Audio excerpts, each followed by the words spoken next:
Good morning, boys and girls. I hope you're all doing well, staying safe and healthy.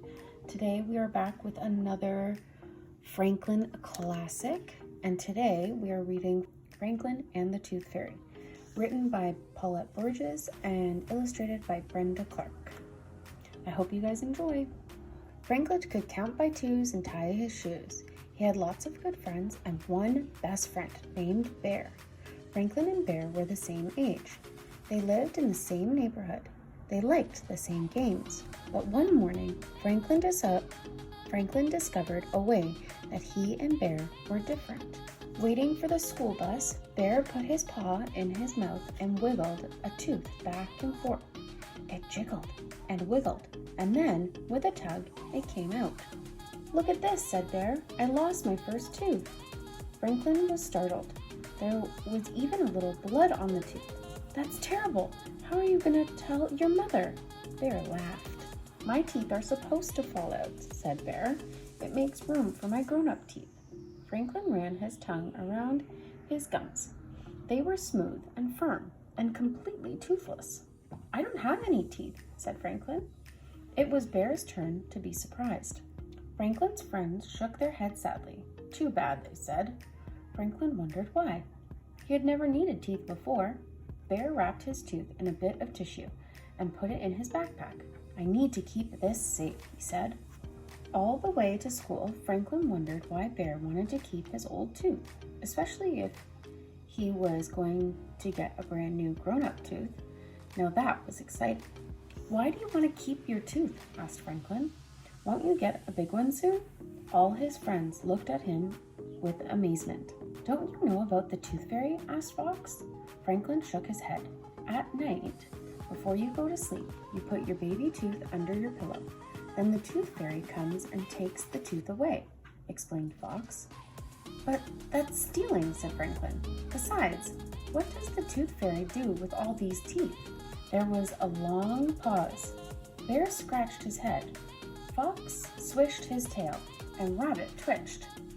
"I don't know," said Bear, "but she always leaves something behind." "One of her own teeth?" asked Franklin. Everybody laughed.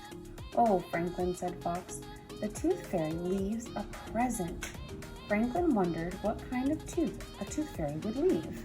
"I hope I get some money," said Bear. "When I lost my first tooth, I got a new book," said Raccoon.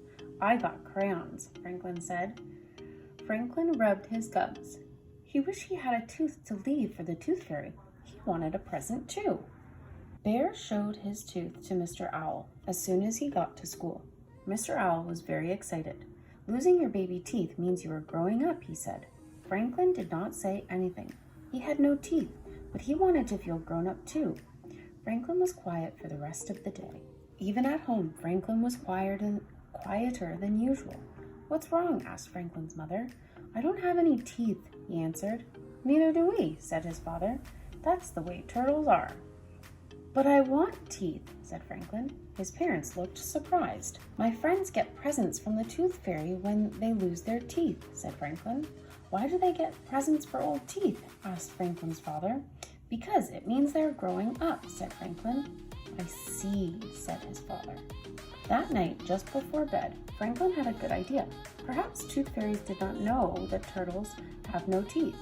He found a tiny white rock to put under his shell. He asked his mother to help him write a note. It read, "Dear Tooth Fairy, this is a turtle tooth.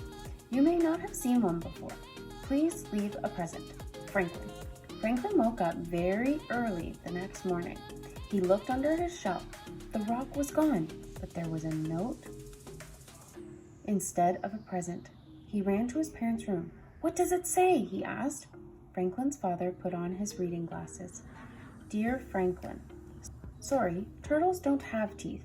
Good try. Your friend, the Tooth Fairy." Franklin was very unhappy until he noticed a big wrapped package under the breakfast bowl. "Open it," said Franklin's mother. Inside was a beautiful book. "Who is this from?" "From us," said his parents, "to celebrate your growing up." Franklin stood very tall. "Thank you." From then on, Franklin didn't worry about being different from Bear. He knew that in all the important ways, he and Bear were exactly the same. Well, that was very nice of Franklin's mom and dad to help him feel like he was still growing up just like his friends. If you guys liked this story and you want some more Franklin classics, please like and subscribe.